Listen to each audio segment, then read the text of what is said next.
right. Hi, my name's Andy Degraw. I'm the Chief Operations Officer of the school district, and I just wanted to join everybody today and talk a little bit about the FY24 proposed budget. First of all, I just wanted to acknowledge that this is a difficult budget. I know for a lot of folks, for our community.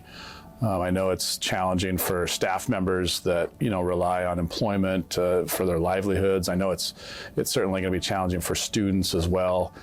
As the amount of resources that we have available to us is declining, that certainly impacts students negatively as well. So this has been one of the more difficult budgets that I've had to put together since my time here with the district, and so that certainly weighs on myself as well as Ms. Moline and the school board and everybody here associated with the school district. So wanted to remind everybody that we're at the beginning of the process. So this proposed budget is just the very beginning of our budget cycle here at the school district, and there's going to be lots of opportunities in the next month to 2 months for folks to provide input. So just remind everybody we're at the beginning of the process and nothing's finalized. This is our proposed budget, and there's 2 more iterations of our budget that we'll go through before it's all said and done. Regarding the financial challenges that we face right now, we haven't received an increase in funding from the state in 7 years now. It's been 7 years since the last time we received an increase. And so for the school district, our operating costs increase every year. And so each year during that 7-year cycle, it's become more and more challenging for us to meet our bottom line, to cover the expenditures that are necessary in order to provide students an education. Over the last several years, we have relied on our cash reserves. You'll hear the term fund balance. That's equivalent to cash reserves that the district holds on the sideline to be able to kind of a rainy day fund to be able to meet needs. We've also over the last 2 or 3 years relied heavily on federal CARES funds, so related to the coronavirus, the pandemic, and so.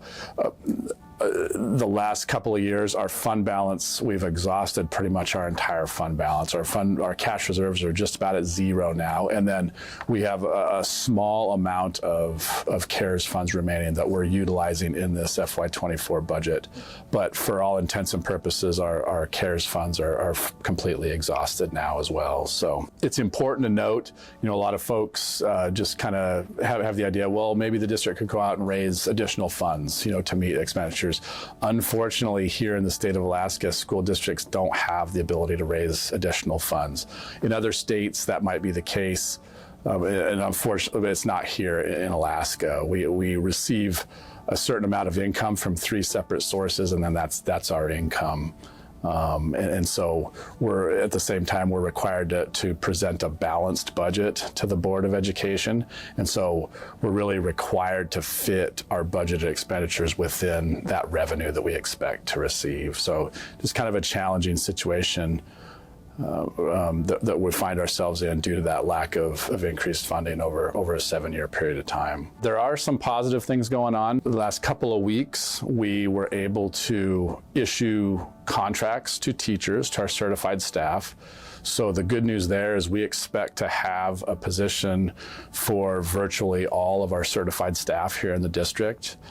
We always have a certain number of retirements, folks that retire after a nice long career, and we always have a certain number of resignations in the district. And so given those circumstances and the numbers that we see at this point, we expect to have a position for everybody who wants to come back and have a teaching position in the district. So that's a very positive development. Another thing is there's been a lot of positive dialogue down in Juneau at the beginning of the legislative session centered around the need for increased education funding. So the good news is that this is a hot topic down in Juneau, and that there's been a lot of talk about that need. And just last week, the Senate Education Committee introduced a bill to increase the BSA. That's the number, the dollar amount that you multiply by enrollment to get our funding at the state level, to increase that BSA by $1,000. So that would obviously would create a lot of needed relief for our school district, and allow us to restore a lot of the cuts that are found in our budget currently. And that is the beginning of the process. The Senate Education Committee has introduced that bill, and that bill will now work its way through the Senate and eventually to the House. And if that comes out of the legislature, would need to be signed by the governor, but that's certainly a positive development.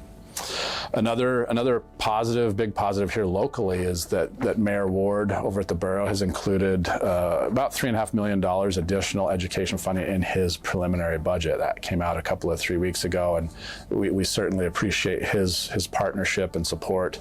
And in the last 5 years, we've really benefited and enjoyed a good working relationship with the borough and the assembly. So that's another positive local development that we've seen recently. We certainly are aware of the difficulties and challenges that this budget presents.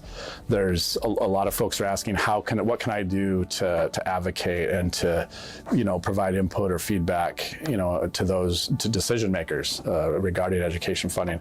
And we're encouraging folks to do two things: to advocate first and foremost to their state legislators who are in Juneau, and to let them know really the negative impacts of that funding on your students' education. What are some ways that your students' education has been negatively impacted? Those personal, real stories are really what resonates with legislators and decision makers in Juneau. So we encourage you to reach out to them and to tell them your story. Tell them your story on why that additional funding is needed. And then also, we're encouraging folks to reach out to your assembly members here in Fairbanks. The borough goes through their process in April and early May to determine the local funding level that they will provide to the school district. And so we encourage folks to reach out to your assembly members as well to talk about the need for increased funding here in Fairbanks. Lastly, I'd just like to describe the process that the Board of Education will follow over the next month and a half. They will have a number of work sessions, and then there will be opportunities for the public to provide input at different work sessions regarding the budget, as well as regular board meetings on Tuesday nights.